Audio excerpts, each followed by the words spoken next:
Hello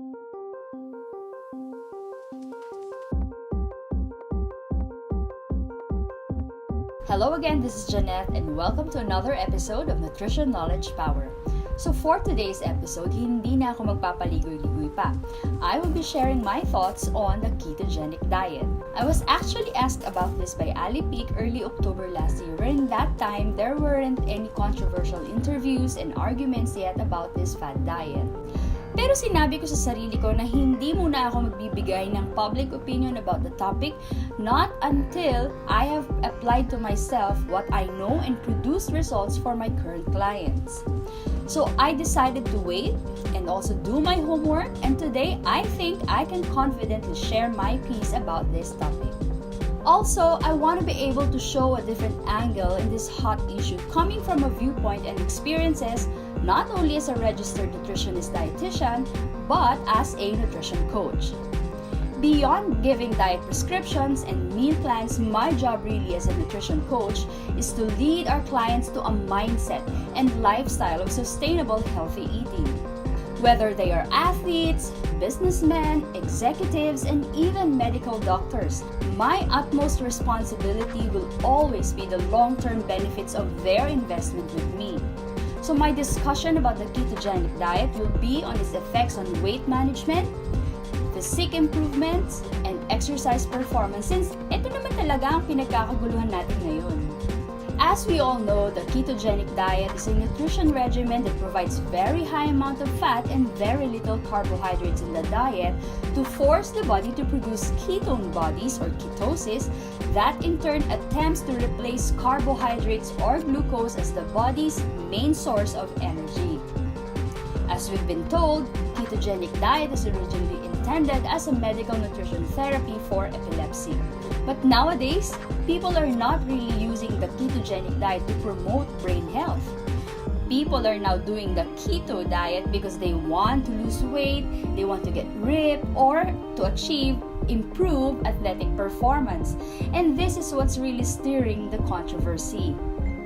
Sino nga ba naman ang hindi ma-excite sa keto diet? Papayat ka na at gaganda pang katawan mo kahit na kumakain ka ng masasarap or minsan ng alam nating bawal.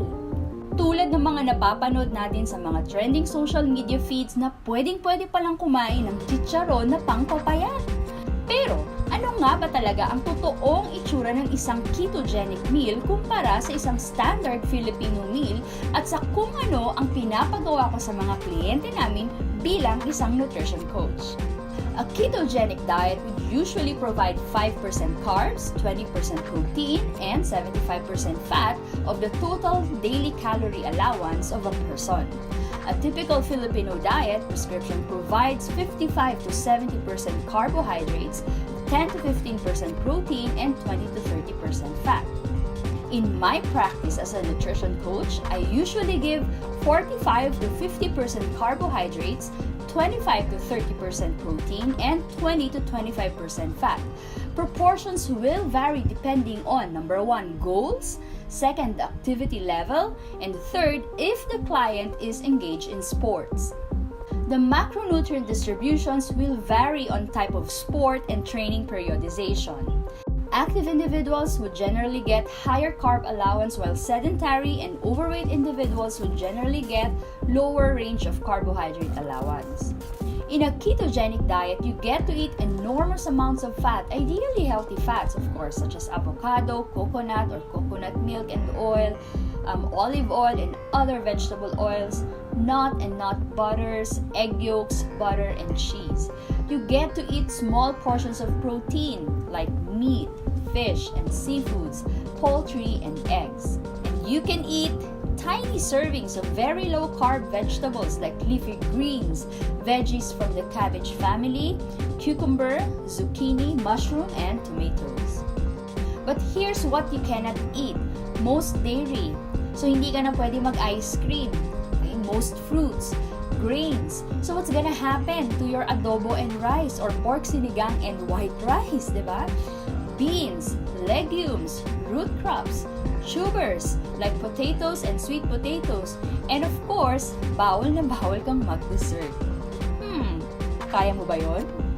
A ketogenic diet will typically produce faster weight loss compared to a regular diet for the following reasons.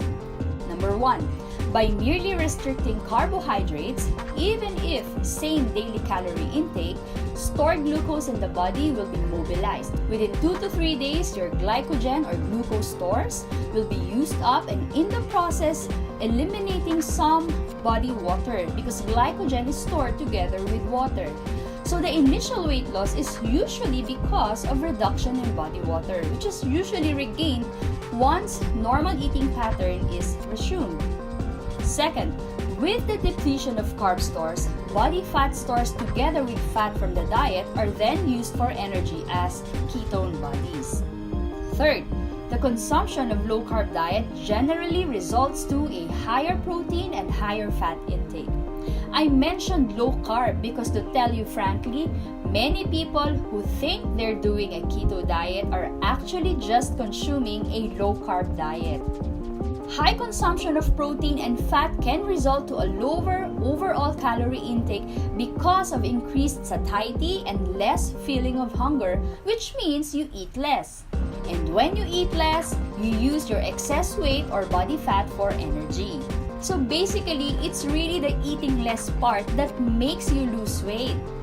A recently published study concluded that there really is no difference in weight loss over a period of 12 months among overweight adults when following a low-carb diet versus a low-fat diet.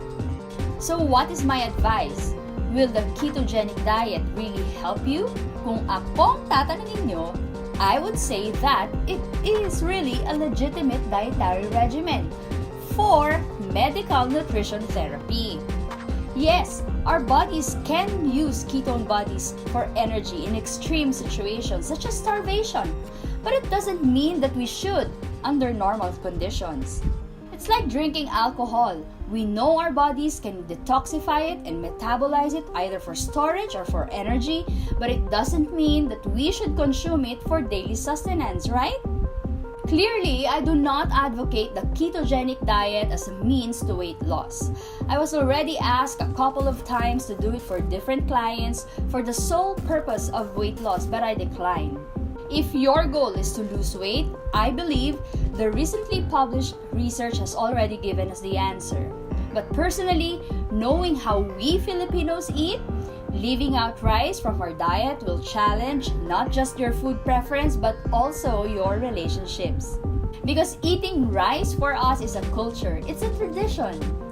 And I just want to be clear, people gain weight not because of eating rice or carbs but because of excessive intake of simple carbohydrates coupled with frequent consumption of fried foods. So if weight loss is your primary goal, the first thing that you really need to do is to evaluate what you are eating and not just take out carbs from your current diet. Next, be conscious of how much you are eating. This is where it gets really tricky. You really need to consult a qualified professional, particularly a licensed nutritionist dietitian, to know how much food you should really consume if you're the type of person who has poor awareness on personal satiety levels. Also, take note when you are eating. Are you consuming food because you are really hungry, or maybe because it is just out of habit? And lastly, consider also why you are eating a particular food item. So before thinking of diving into complex diet ideas, think about first of what you are eating, because by merely consuming whole, minimally processed foods, even without measuring at the start, this can already produce significant health and weight loss improvements. So 4 things. What are you eating? How much are you eating? When are you eating? And why are you eating? Are the things that you should think about if all you want is to lose weight. Now, if your goal is to get lean, then you better be ready with the trade-offs that you need to do in order to get that toned body, especially those rock-hard abs. And these sacrifices doesn't only concern food. When it comes to getting lean, 3 things come into play: nutrition, exercise, and sleep. Your nutrition program should be able to provide you with sufficient amount of calories with the right proportion of macronutrients such that fat loss is maximized and lean mass is maintained without sacrificing exercise performance. Because you will have to exercise not just 3 to 4 times, but as much as 5 to 6 times a week, twice a day. And you have to make sure that you get as much as 9 hours of sleep depending on how low you would want your body fat percentage to be.